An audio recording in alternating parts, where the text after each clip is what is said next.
very happy and very honoured, and thank you, Peter. Thank you to English Heritage for making this happen. And I'm going to say it was Peter's idea, but I know he steered this through. Thank you all for being here. Now, this is very strange for me, you know. It's about 50 years ago that I met Freddie, and I came here to meet his mum and dad and hang out with him. And the last thing on earth we would have thought would have been that I would be here at this point commemorating a blue plaque to my friend's memory. It's a very happy occasion, you know, but with a tinge of sadness because he should be here. He should be still around creating. It's very strange. We met Freddie, first of all, Roger and I, because he was one of the best friends of our singer in a group called Smile.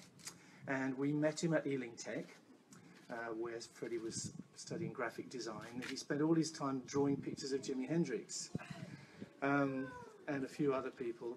And I came here, and I distinctly remember walking in the gate and going into his little living room, where he had a record player. It was a Dansette record player, an auto changer, and the vinyl records that went on it were quite magical, and I think there's a nice resurgence of vinyl going on at the moment for good reason. But I distinctly remember him putting the record on, and it was a Jimi Hendrix record. I think it was Axis Boulder's Love.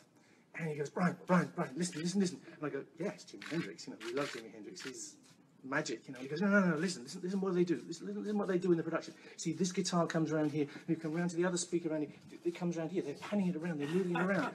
So this is the kind of thing we have to do. You know, this is what we're going to do. And I go, what? He says, yes, we're going to be a group. And at that time, I thought, well, can you sing?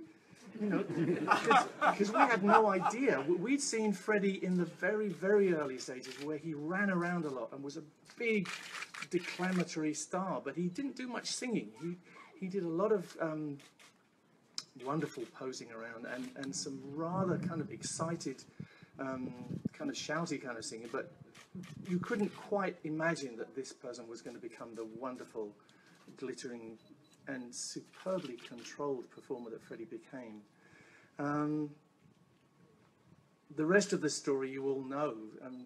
As boys, us, Freddie and myself, Roger and John, conquered the world in a way that was way beyond even our wildest dreams. And we became woven into people's lives, which is why we're all here today. And sometimes I get up in the morning and think, how on earth did that happen? What I haven't said was, I'm a Felton boy too. Freddie and I were both local boys, and I live about 300 yards down that way. And as kids, we both grew up here, but we didn't know each other. We didn't know until that moment when we were introduced by Tim, our singer at Ealing Tech. And so we were neighbours and didn't know it. What I remember of Freddie is hard to sum up in a few words, but I remember a very shy boy in the beginning. He was kind of embarrassed that he was still living with his mum at the time I met him, because we were all sort of big boys at college and in digs and whatever. So he would spend a lot of his time just sleeping on people's floors because he wanted to feel like he'd broken away. He had an extraordinary talent from the beginning. You know, I sort of, I've been kind of funny about it, but he had this amazing capacity from the off of going onto a stage and engaging people, making people feel that they had a contact, making people excited. And so when the time came when we made that decision to form a group together, we knew that he was something very special. And he's the kind of person who made people feel that they could do it too. That's the way I feel about Freddie.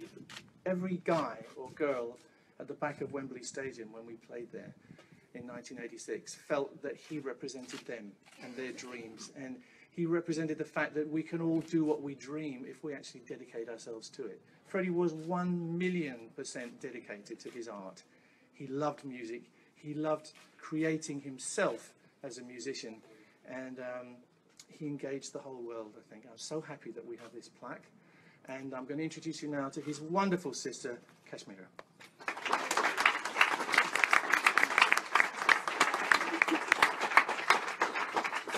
Hello everybody, I'm just going to keep it short. I'm just very happy and proud to be here today and to unveil this blue plaque for my brother, Freddie.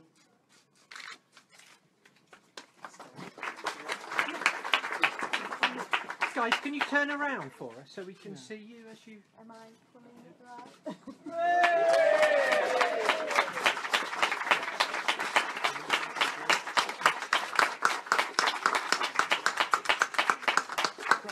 Brian, could you stand on the stage again?